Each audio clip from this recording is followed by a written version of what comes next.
We're still celebrating 25 years of excellence in media with you on Joy. Good evening and welcome to Business Live. In this edition, Association of Oil Marketing Companies, AOMCs, refuses to yield to pressure on oil marketing companies to significantly reduce fuel prices.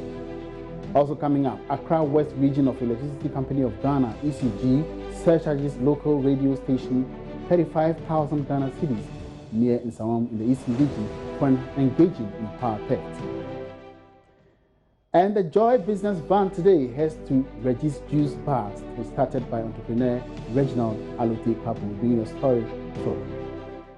That was a summary of the day's news items in business. Now to our very first story. A team from the Bank of Ghana today hit town to ensure retailers comply with the central bank's foreign exchange laws, which prohibit pricing and using of foreign currencies to transact businesses.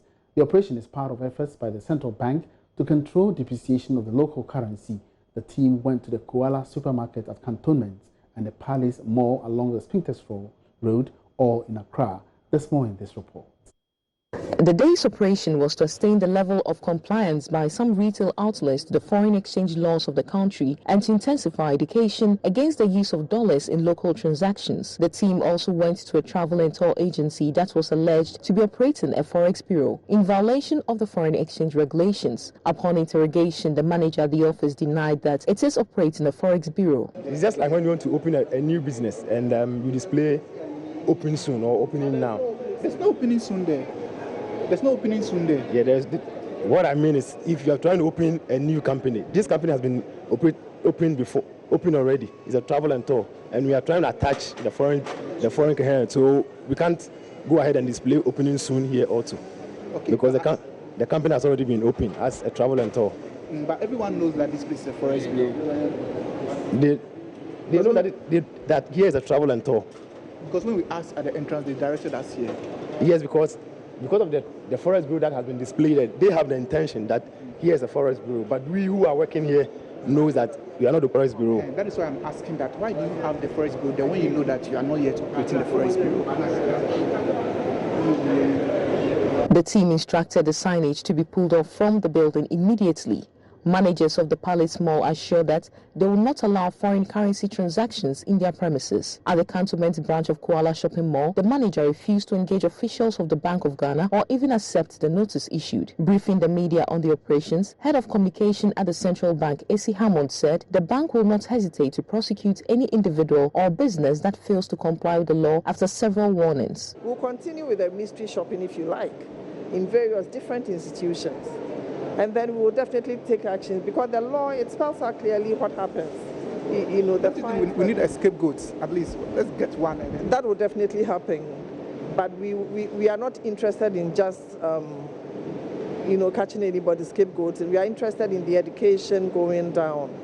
But once we have engaged you and it happens again, yes, then the law would definitely have to take its course because we would have evidence, for example, we would have this evidence that shows that we actually interacted with you, you know. The move is part of efforts by the bank to help control the depreciation of the cedi. Ebenezer Sabate's report for Joybusiness.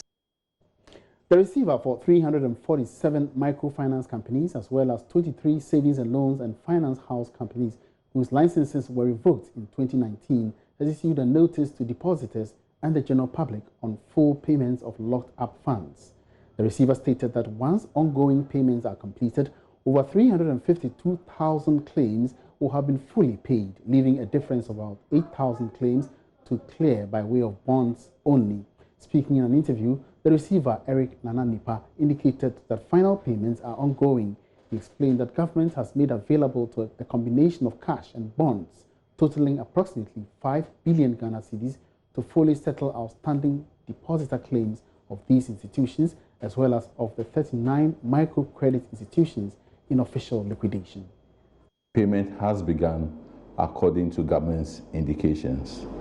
And these are full payments and final payments. 340,000 plus claims have been validated. With the availability of cash, overall it is 5 billion cedis in terms of the outstanding amount due depositors whose claims have been validated. And out of that, 1 billion cedis has been devoted to cash, and that is a cash component that is being paid. Having completed ongoing payments, we will be left with about 8,000 claims to clear by way of bonds only, from a total universe of 360,000 plus claims. In effect, 352,000 would have been fully paid by way of cash.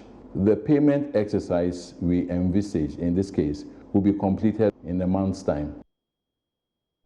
Let's go to energy now. The Association of Oil Marketing Companies, AOMC, says it will not budge to pressure being mounted on oil marketing companies to reduce fuel prices. Stakeholders say favorable pricing determinants require a marked reduction in prices at the pumps. Unfortunately, prices have not gone down significantly as expected. The AOMC says though it agrees the cedi has been appreciating in value in the past 3 weeks, it is not enough to offset their cost of production as well as high diesel costs. The cedi, tax, and international oil prices are the key drivers in determining the cost of fuel at the pump. While the Association of Oil Marketing Companies says taxes have been constant, the cedi also has been appreciating. But this will not lead to a reduction in products significantly. For us, it's about 3 weeks ago that we started seeing a trend. It's between the coronavirus demand going down, because Chinese people consume a lot of fuel, and also the appreciation of the cedi. But hitherto, that one nobody comment about it. We were sweating on the diesel. The rate at which the diesel price was going up, that was not what we actually increased. That's why when you are coming down, you will not expect to have a proportionate reduction of the price, because that's where we also recover. In the past 2 weeks, various organizations and individuals, including former MPA boss Alex Mould, have waded into the discussion. Mr. Mould insisted the regulator should step in. I think there should be more accountability. The National Petroleum Authority should come out very clearly as to how much taxes we are paying, and the Ministry of Finance should actually tell the people of Ghana what those taxes are being used for. We cannot be paying taxes continuously, and if you look at the petroleum price build-up critically, our tax element is one of the highest in the west coast of Ghana, of Africa. We have said that the way prices are set in Ghana, it continuously works against the consumer.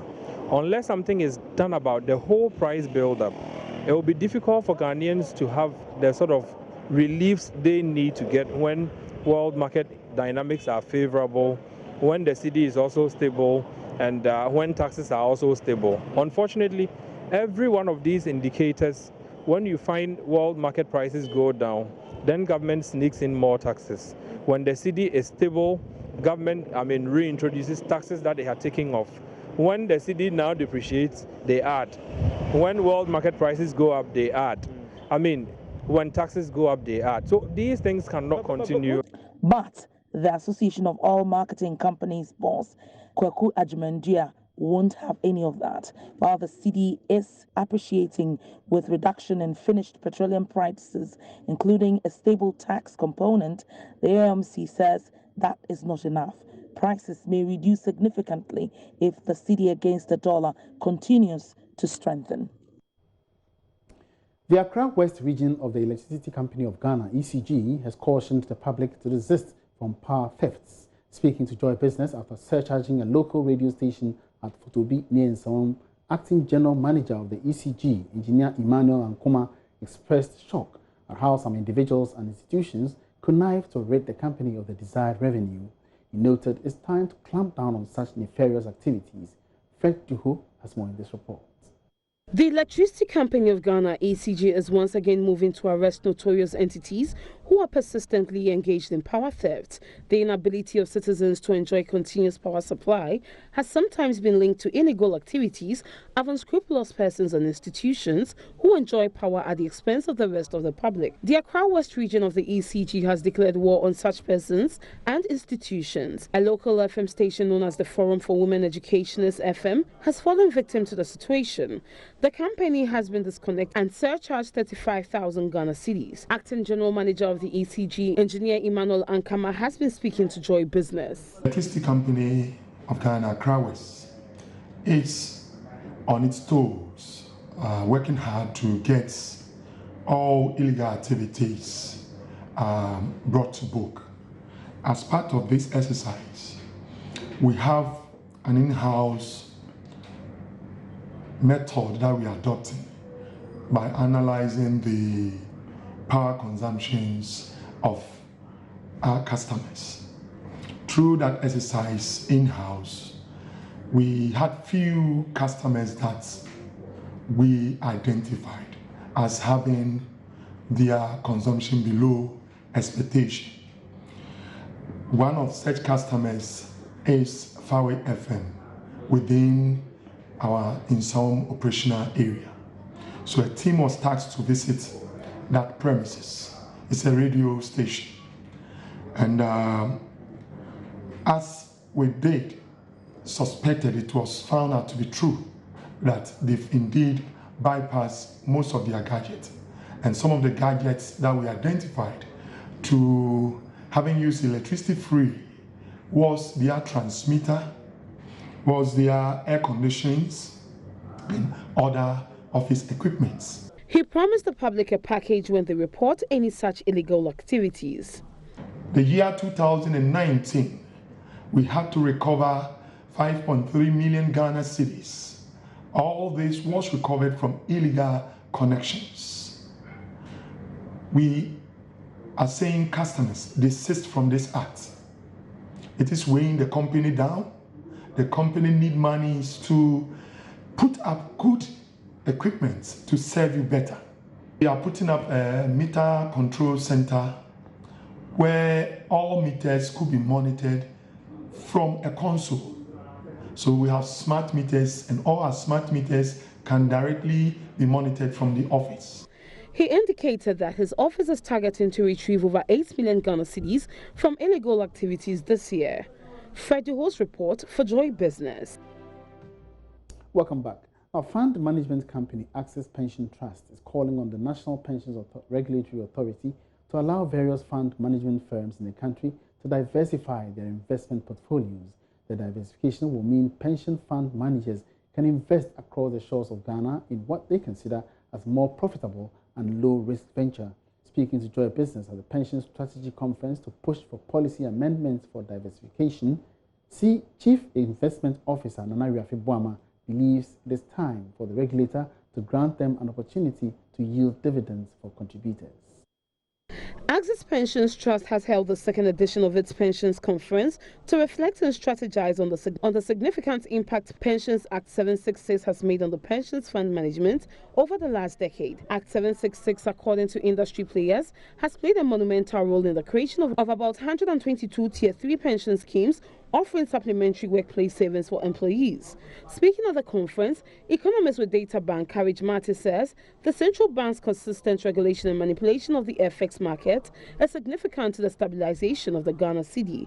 According to him, the stringent measures applied by the central bank in recent times should be rigorously guided to sustain the gains. Since 2017, we've seen strong commitment to maintaining a certain level of fiscal discipline by ensuring that the overall deficit remains below the 5% cap even before the Fiscal Responsibility Act of 2018. And also the primary balance has been in positive since 2017. But the unfortunate story of contingent liabilities from the financial sector cleanup, the fact that the energy sector contingent liabilities has also hit the government books.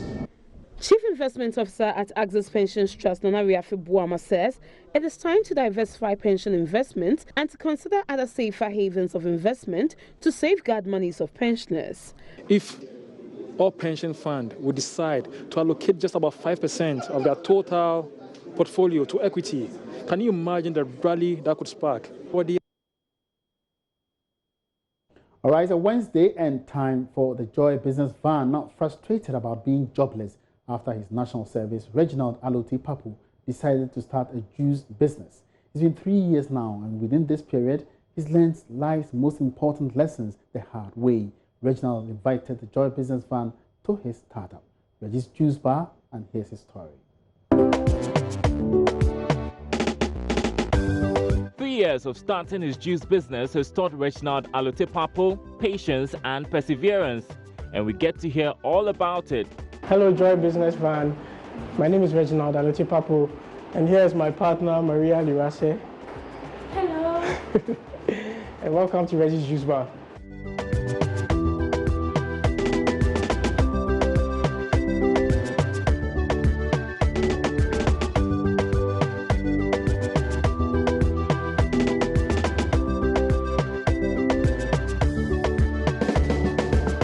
Reginald's decision to start a fresh juice business stemmed from months of fruitlessly searching for a job after school. I applied to so many places, no one was even calling me for an interview.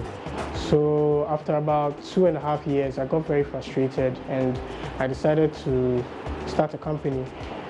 I spoke to my partner about it and we considered a few options, but in around October 2017, we decided that juice was the best business for us, and we decided to go ahead with it. At the time, the juice business was saturated and is still saturated. How Reggie's Juice Bar was going to break through was left to be seen. We decided that we were going to produce 100% fresh juice, which was undiluted, which was without preservatives, which was without any sugars or additives. And we felt that we could produce it in a very hygienic manner that will appeal to customers on the market. With support from family and friends, Reginald and his partner got to work, starting production from his mother's kitchen using a small juicer. In the beginning, it was very challenging, it was very difficult, especially when it came to selling the juice. We would go to one of the very popular estates around Spintex, and we would try and sell it by knocking door to door. And it was very discouraging because 9 out of 10 times, no one will even offer to drink the juice, just to taste it before buying. The customers didn't want to do that, and it was discouraging. Sometimes you make one sale in a day, you look at the money, and you're just not excited about the job anymore. But I mean, when we came home and we spoke to our parents, they kept telling us that business was like that. In the beginning, you find difficulties, but you just have to keep on going, and then you find the silver lining. And that's what it's been like. As disappointing as that sounds, Reginald and his team kept at it, door to door, social media, till they were able to gain consumer confidence. From kitchen table, Reggie's Juice Bar has a production facility. Today, he and his team are producing one of their products, watermelon juice.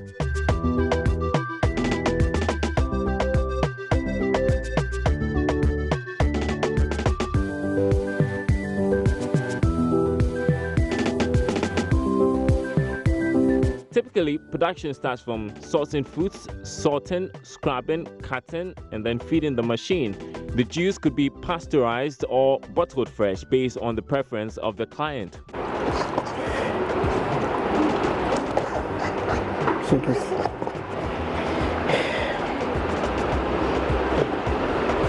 What do you think? It's good. Yeah, thanks. Okay.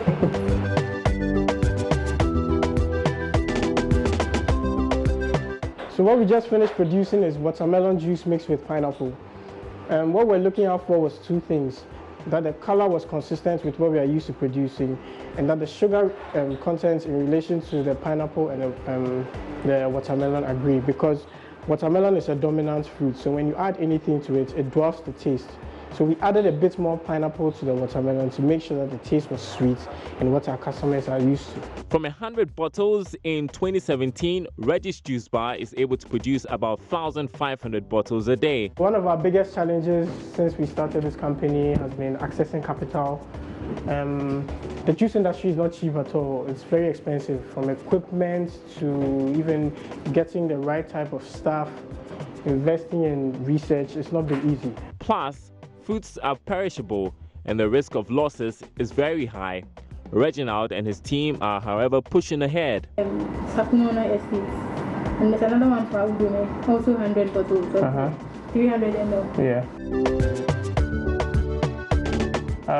Our journey hasn't been easy at all. It's been very thought-provoking. It's very challenging. There have been a lot of ups and downs, disagreements. But we're finally here. We are not where we want to be. We are aiming high, shooting for the stars. So with the right amount of cash inflow, we'll be able to get to where we want to be, which is the best juice manufacturing company in Ghana. And another thing Reginald says becoming his own boss has taught him is leadership.